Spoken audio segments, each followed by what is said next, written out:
এইটা একটা দোকান।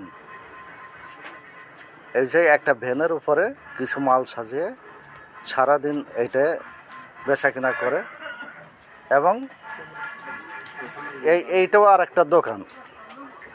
তো এখন আমরা এই যে এই ভ্যান যে সেই দোকান, আমাদের এই ভাই মানে অনু একটা পরিবার চালায়, ইনু একটা পরিবার চালায়। তো পার্থক্য এইটাই, ভ্যানের উপরে আমাদের একটা ভাইয়ের মাল, আর এখানে দোকানে অনেক মাল। যাই হোক, ভাইয়ের নামটা কি? আচ্ছা, কুদ্দুস ভাই। আপনার বাড়ি কোথায় ভাই? ও আচ্ছা আচ্ছা, আমাদের টিওরটাই। সারাদিন কেমন বিক্রি হয়, কেমন? 4-5 হাজার টাকাও হয়, আবার 7-8 হাজার হয়, 2,000 হয়, 1,000 হয়। আচ্ছা আচ্ছা, মানে যাই হোক, মোটামুটি একটা ভালো আর্নিং হয়। মোটামুটি চলে সংসার। আচ্ছা আচ্ছা, আলহামদুলিল্লাহ। কি নাম বললেন ভাই? মোহাম্মদ আব্দুল কুদ্দুস। আচ্ছা আচ্ছা, কুদ্দুস ভাইয়ের জন্য আমরা